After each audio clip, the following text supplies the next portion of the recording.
With former Governor Reagan, and during the break we were discussing, when I mentioned that I thought most people were not apathetic, I think they're confused, basically, because you hear intelligent people from both political parties or in the middle, conservatives and liberals, and they all seem to have different answers as to what is going wrong in the country. Some people say, well, let's let the government spend billions of dollars, and then some other people say, no more federal spending. Let's give the tax rebates. And the other intelligent people say, no tax rebates. We've got to do this and do that. So everybody is confused. How do you see the thing? How are we going to get out of this? Well, Johnny, I think that one of the things is that people keep looking to government for the answer, and government's the problem.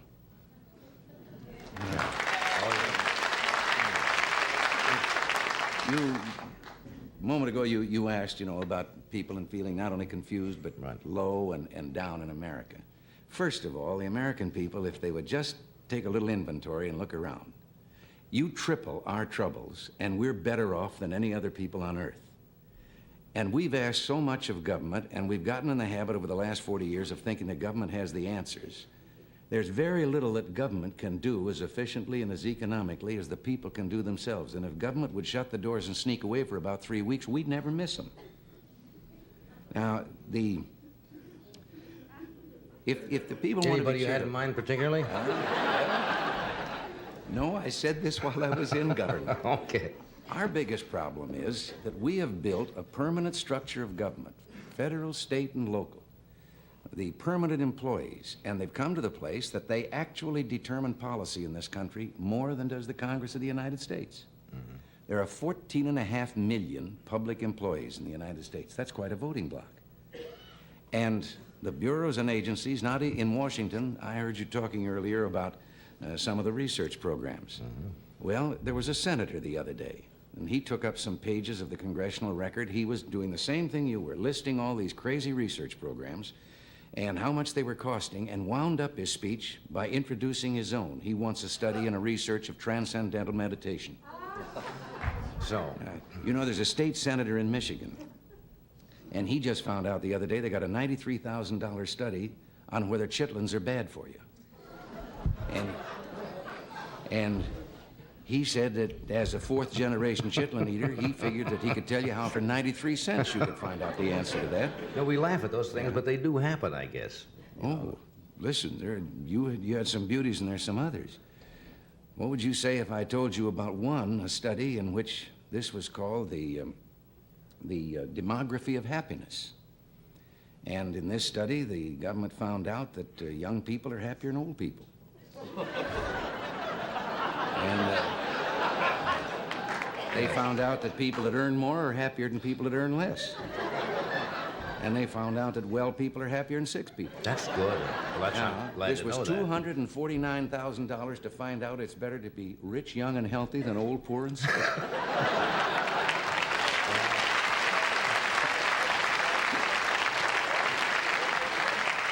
So when you say now that it's the government may be the problem, so what do people do?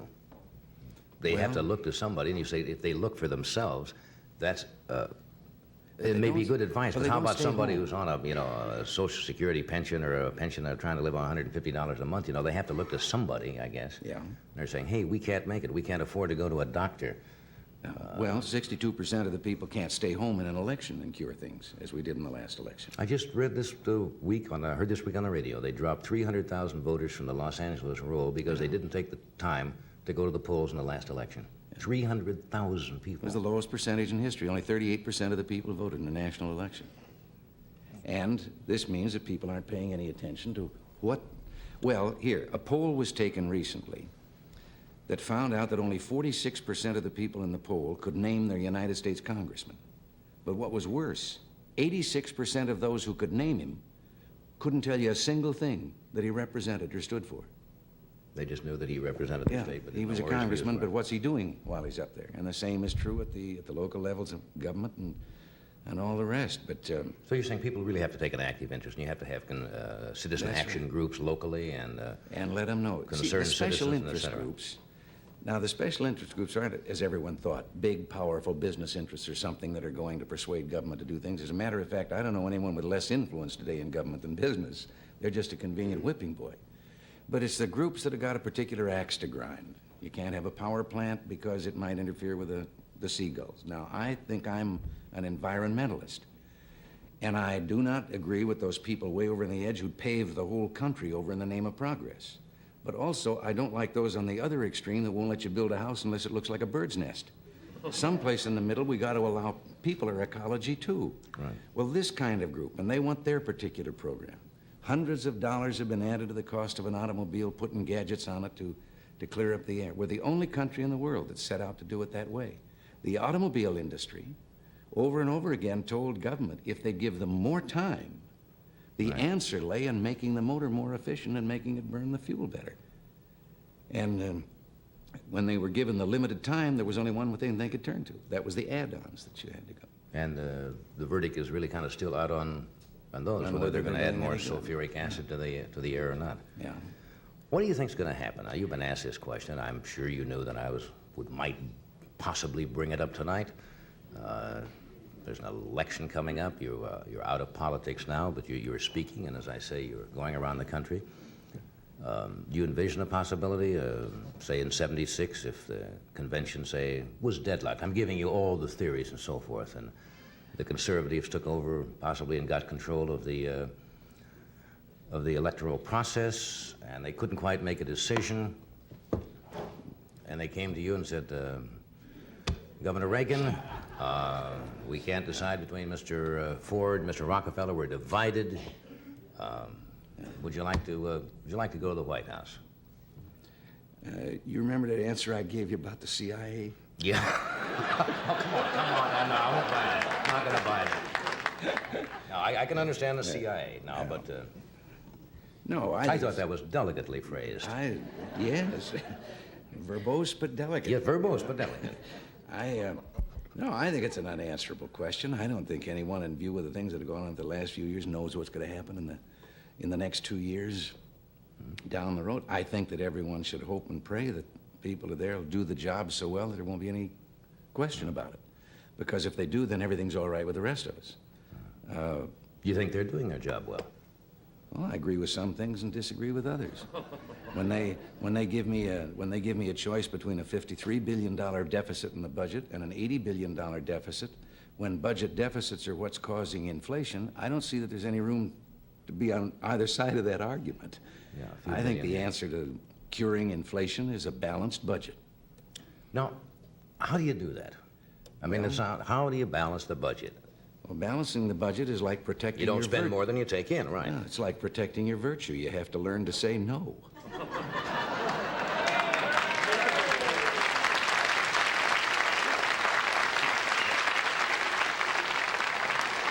There's got to be another way. What's the second option? Well, no, there's some ways that this could be brought about. First of all, that limitation. Here's another one. Why shouldn't we have, in addition to a simplified income tax, why shouldn't we also have a law that says that any time a legislator or a congressman introduces a spending program, he has to introduce with it a tax program to pay for it? Then let the people find out. There was a woman that, from a financial firm that was back at the President's Economic Council, and her words weren't quoted. Everybody else's words got in the paper, all the Hellers and the Galbraiths and all the so-called economists. And I have a degree in economics, so I can say this. I think an economist is someone who has a Phi Beta Kappa key on one end of his watch chain and no watch on the other. This woman said that you go to the polls and you ask the people, do they want some social service, some program that government can give? And the people in the polls are apt to read and say, hey, that sounds good, yeah. Mm. But she says that isn't exactly accurate. She says put a $100 bill in each person's hand and then show them the program and say, now, isn't that a nice program? Do you want it? Give me the $100. And she says, see what the poll says then, and how many people hang on to the $100 instead of the program. In other words, if it's rather hidden and someone doesn't know exactly where it's going to come from. All the government programs start $1 down and we'll catch you later. And they multiply all of those things that you were... The Office of Management and Budget in Washington, that's responsible for the budget, putting the budget together, cannot even tell you how many boards, commissions, agencies, bureaus, and departments there are in the federal government. Yeah. But all of them can pass regulations, and those regulations have the force of law. And the difference is, when you break the law, you're innocent until proven guilty. When you break a regulation, the fellow that charges you with breaking the regulation, you're guilty. Right. And if you want to take him to court and prove you're innocent, that's up to you. Right. And all of these are things that yes, we can trim the budget. There's enough fat in the federal government that if you rendered it, you could wash the world.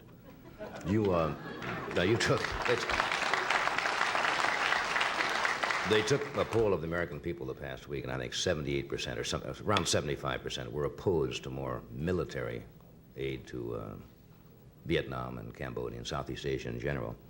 And yet the administration was trying to tell the American people that a couple $100 million or $222 million would make some kind of difference, or that the government might make it. And how do you feel? Do you think that that is a lost cause in a way? I think people can see humanitarian, for children, hospitals, et cetera, medical supplies and food.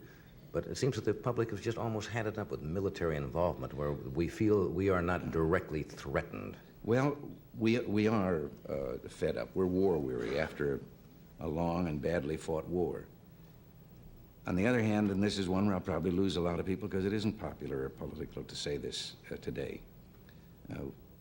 When we withdrew our troops, we made a ceasefire, a peace agreement. And it was based on supporting the non-communist forces in Indochina on a basis of one-for-one replacement. Every bullet they expended a bullet to replace it if the communists violated the ceasefire. Mm-hmm.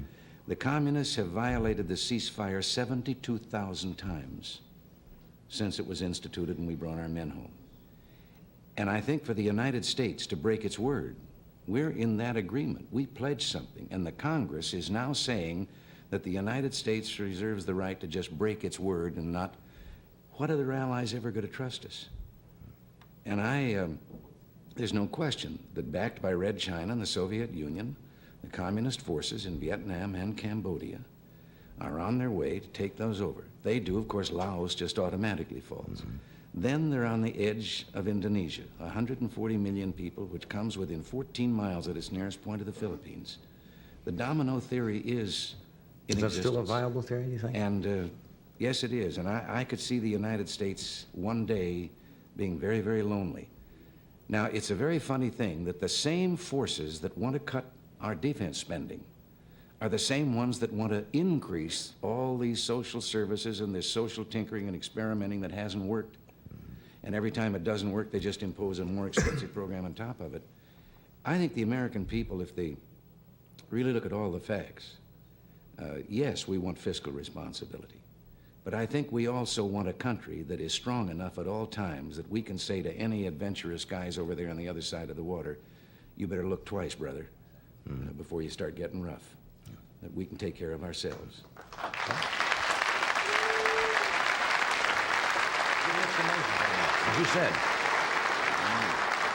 As you said, even before you made the statement, that would probably get mixed reaction. And I can understand that. People are, and it's hard to understand how maybe your interest is involved 10,000 miles away.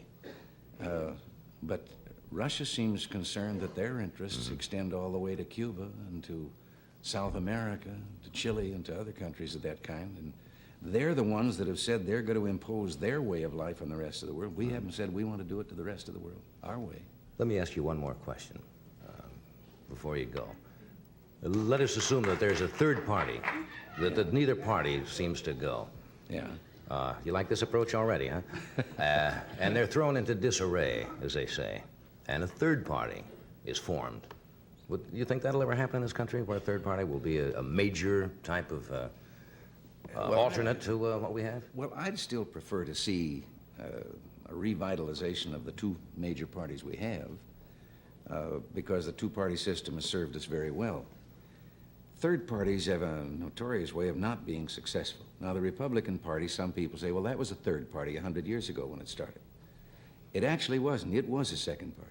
The Whig Party had shrunk and shrunk, and then the remainder of the Whig Party said to two other groups that had formed parties, hey, want to get together with us? They changed their name and called themselves the other party. And so it was, in effect, the Whigs just disappeared. It was a new second party. Maybe this is time. Maybe it's time for realignment between people who might find themselves in the wrong parties.